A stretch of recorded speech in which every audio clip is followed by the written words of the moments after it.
अस्सलामुअलैकुम 10 क्लास, क्या हाल चाल है बच्चों आप लोग के। उम्मीद है बेटा आप सब खैर खैरियत से होंगे।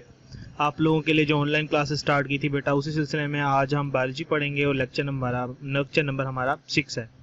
चैप्टर नंबर 1 ही हम कंटिन्यू करेंगे, गैसियस एक्सचेंज। उसका आज जो हमने टॉपिक पढ़ना है वो हमने पढ़ना है 10.3 रेस्पिरेटरी डिसऑर्डर्स। तो हम लोग रेस्पिरेटरी सिस्टम के बारे में पढ़ चुके हैं। हम लोग ये पढ़ चुके हैं कि ब्रीदिंग कैसे होती है, कौन से फिजिकल चेंजेस आती हैं ब्रीदिंग के दौरान। तो बेसिकली अब जो हमने टॉपिक स्टार्ट करना है वो हमने पढ़ना है डिसऑर्डर्स ऑफ रेस्पिरेटरी सिस्टम, कि हमारे रेस्पिरेटरी सिस्टम में कौन कौन से डिसऑर्डर्स होते हैं। मुख्तलिफ डिसऑर्डर्स हैं, लेकिन हम कुछ इंपॉर्टेंट डिसऑर्डर्स जो हैं जो हमारे पाकिस्तान में ज़्यादा होते हैं उनको हम डिस्कस करेंगे। तो स्टार्ट करते हैं अपना टॉपिक। बुक्स उम्मीद है बेटा आप लोगों ने ओपन कर ली होंगी। तो देखें लिखा हुआ है there are number of respiratory disorders which affect people, the percentage of such disorders in particularly high in Pakistan। कहता है मुख्तलिफ रेस्पिरेटरी डिसऑर्डर्स हैं जो मुख्तलिफ बंदों को अफेक्ट करते हैं, लेकिन पाकिस्तान में इसकी रेशो क्या है, ज़्यादा है। क्यों ज़्यादा है? It is due to the more concentration of air pollutants not only in the urban but also in the rural atmosphere. इसकी वजह क्या है कि पाकिस्तान में रेस्पिरेटरी डिसऑर्डर्स ज़्यादा हैं। उसकी वजह क्या है? पोल्यूटेंट्स जो कि हमारे अर्बन शहरी और देहाती एटमॉस्फेयर के अंदर, या देहाती इलाकों में हवा के अंदर मौजूद हैं। Some of the important respiratory disorders are describe here. तो ये आपके पास एक शॉर्ट क्वेश्चन है, ठीक है, और एक एमसीक्यू है। यहाँ से आप स्टार्ट करेंगे यहाँ तक, ठीक है। तो क्वेश्चन क्या आएगा कि पाकिस्तान में जो डिसऑर्डर्स हैं वो क्यों ज़्यादा है, रेस्पिरेटरी डिसऑर्डर्स की परसेंटेज क्यों ज़्यादा है, ठीक है। तो उसमें आप बताएंगे कि हमारे रूरल और जो अर्बन एटमॉस्फेयर उसमें एयर पोल्यूटेंट्स काफ़ी ज़्यादा है, जिसकी वजह से यहाँ पाकिस्तान के अंदर परसेंटेज ऑफ रेस्पिरेटरी डिसऑर्डर ज़्यादा है। तो सबसे पहले जो हम रेस्पिरेटरी डिसऑर्डर पढ़ने लगे हैं बेटा वो है ब्रोंकाइटिस। अब ब्रोंकाइटिस का अगर आप वर्ड देखें तो बेटा ब्रोंकियोल से निकला है, और आइटस का वर्ड इन्फ्लेमेशन के लिए इस्तेमाल होता है। तो मतलब ब्रोंकियोल्स की इन्फ्लेमेशन को हम ब्रोंकाइटिस कहते हैं। तो देखें यहाँ पे लिखा है bronchitis is the inflammation of bronchi और ब्रोंकियोल्स। तो ये आपके पास एमसीक्यू है, ये लाइन इसको मार्क कर लें। आगे चलने कहता है it results in excessive secretion of mucus into tubes leading to the swelling of tubular walls and narrowing the tubes. It is caused by virus, bacteria or exposure to chemical irritants, for example tobacco smoke. अब bronchitis में क्या होता है कि हमारा जो सांस की नाली है, ब्रोंकियोल्स और ब्रोंकाई जो हमारे लंग्स के अंदर मौजूद हैं, इसमें क्या होता है कि म्यूकस प्रोड्यूस होती है। म्यूकस को आप ले लें बलगम, ठीक है। वो म्यूकस जब प्रोड्यूस होती है तो एक फ्लूइड है स्टिकी सा, तो वो क्या करता है कि वो सांस की नाली को तंग कर देता है, जिसकी वजह से उसमें से हवा सही तरह से पास नहीं हो सकती।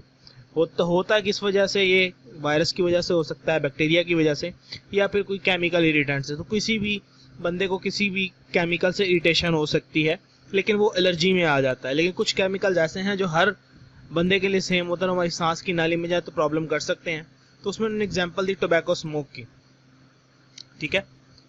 तो कभी ऐसा हुआ होगा आपके साथ कि कोई सिगरेट पी रहा हो तो एकदम हमारे नाक से जब सांस अंदर जाए तो खांसी सी आ जाती है, ठीक है। तो वो ब्रोंकाइटिस की एपिसोड होती है कि हमारी जो सांस की नाली है उसमें एकदम वो म्यूकस प्रोड्यूस होता है, जिसकी वजह से वो सांस अंदर नहीं जाता, वो कंस्ट्रिक्ट कर जाती है नाली, और हमें जो है वो शॉर्टनेस ऑफ ब्रेथ फील होती है। तो आगे बात करें टाइप्स की, तो there are 2 types of bronchitis. Bronchitis की 2 टाइप्स हैं, एक्यूट एंड क्रोनिक। अब याद रखें 2 किस्म की बीमारियां होती हैं, या तो वो एक्यूट होगी या क्रोनिक होगी। अब जो एक्यूट है वो थोड़े अरसे के लिए होती है, वो बंदा आसानी से ठीक हो जाता है, उसको ज़्यादा डैमेज नहीं होता उसकी बॉडी को।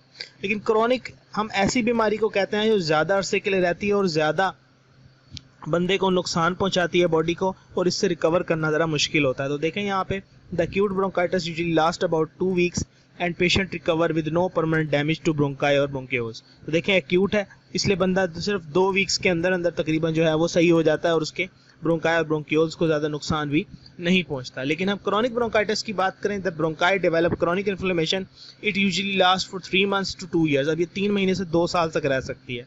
अब इसमें क्या होगा, इसमें काफ़ी ज़्यादा हमारे ब्रोंकाई और ब्रोंकियोल्स को डैमेज पहुँचेगा।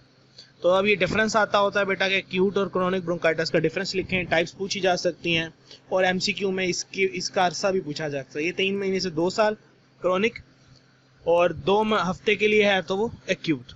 सिम्टम्स क्या है बेटा इसके, इस डिजीज़ के? Symptoms of bronchitis include cough, mild wheezing. Cough क्या है? खांसी। अब मिल्ड वीजिंग क्या है? वीजिंग एक साउंड होती है, जो सांस लेते हुए आती है, ठीक है। तो फीवर हो सकता है, बुखार हो सकता है, chills and shortness of breath, ठीक है। चिल्स क्या है, ठंड लगना और सांस का उखड़ना। और उसने इस चीज़ को मेंशन किया कि शॉर्टनेस ऑफ ब्रेथ कब होगी, specially when doing hard job, यानी जब आपको सांस ज़्यादा लेना है तो उसमें को लेने में आपको प्रॉब्लम होगी। तो ये है हमारे पास सारा कुछ ब्रोंकाइटिस का। अब आप लोगों ने याद रखना, जो भी एक डिजीज़ होती है अभी शॉर्ट क्वेश्चन में आएगी, इसमें सारा लिखना होगा। तो सबसे पहले आप लोग लिखेंगे उसका इंट्रोडक्शन कि ब्रोंकाइटिस है क्या, उसके बाद सिम्टम्स और कॉजेज, क्योर है तो वो भी आप लिखें। तो ये 3-4 चीज़ें हैं जो एक डिजीज़ में हमेशा लिखनी होती हैं, भले वो शॉर्ट क्वेश्चन में आए या लॉन्ग में। तो इस शॉर्ट में आएगा तो इसमें ये ज़रा बड़ा शॉर्ट है, ठीक है। अच्छा जी, अब आगे चलें। एम्फाइसीमिया।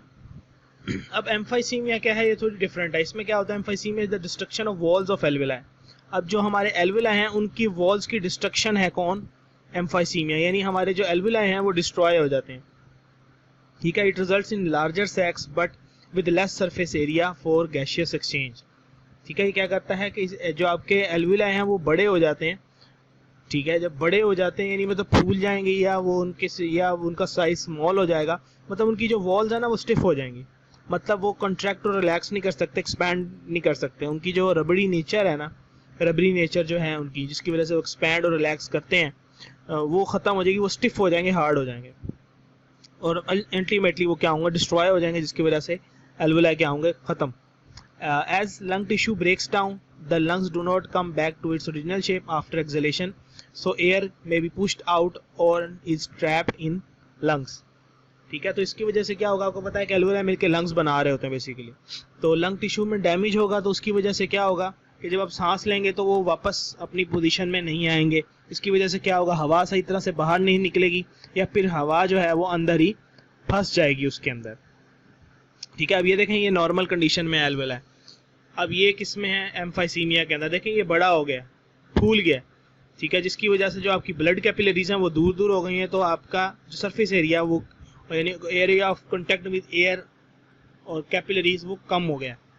तो यहाँ देखें एक चीज़ लिखी है, the majority of people diagnosed with chronic bronchitis are 45 years age और ओल्डर।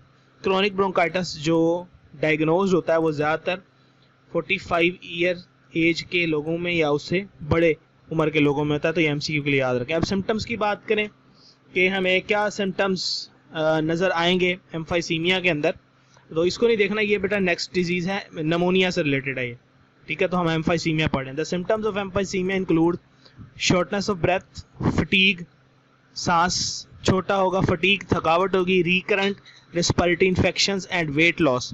अब ये रिकरेंट रेस्पिरेटरी इन्फेक्शंस क्या है बेटा, वो जो हवा हमारे अंदर रह गई है ना, अब उसकी वजह से उसके अंदर मौजूद जो जब हवा बाहर नहीं निकलेगी तो उसके अंदर कुछ बैक्टीरिया या कोई वायरस, कोई भी चीज़ जो है वो जनरेट हो सकती है, तो उसकी वजह से बीमारी हो सकती है, यानी बुखार, कोई फीवर, कोई इन्फेक्शन हो सकता है।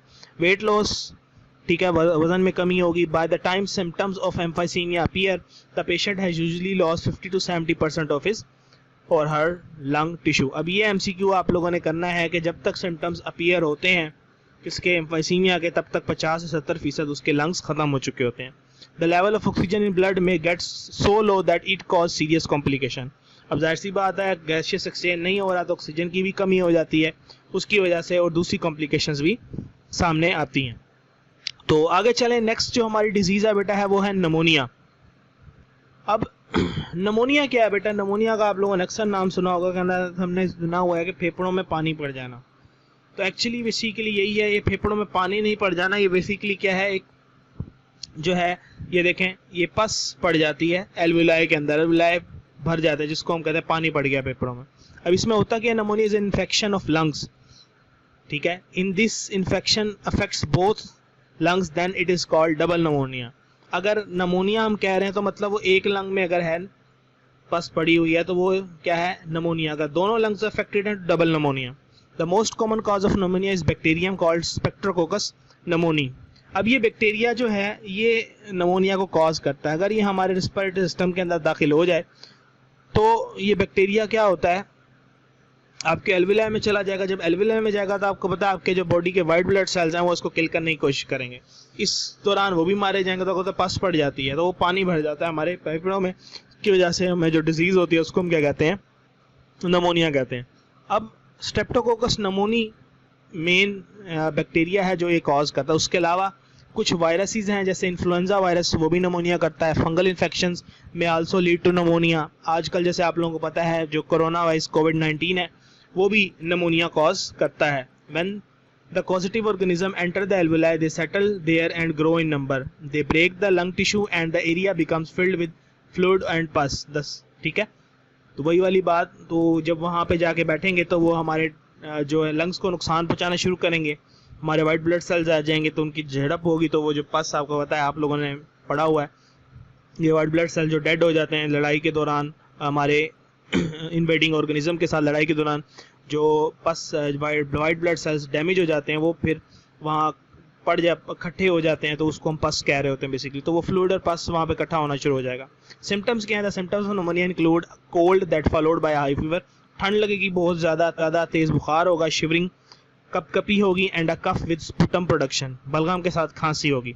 पेशेंट में become short of breath, shortness of breath हो सकती है। द पेशेंट स्किन कलर में change and become dusky and और पर्पलिश, जो स्किन कलर है वो भी चेंज हो सकता है डस्की पर्पल कलर, क्यों? क्योंकि ऑक्सीजन ब्लड की कम हो गई है due to poor oxygenation of blood.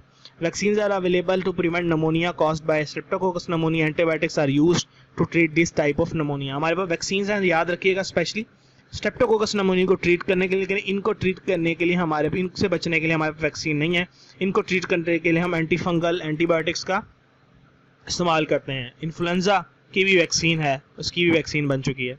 Prior to discovery of antibiotics, 1/3 pneumonia patient died from the infection. Prior का मतलब होता है डिस्कवरी से, एंटीबायोटिक की डिस्कवरी से पहले, ठीक है। तो 1/3 जो पेशेंट थे वो क्या होते थे, मर जाते थे नमोनिया के इन्फेक्शन से। लेकिन अब जो है डेथ रेट काफ़ी कम हो गया। नेक्स्ट डिजीज़ पे चलते हैं बेटा। तो ये हमारे पास आ जाती है अस्थमा।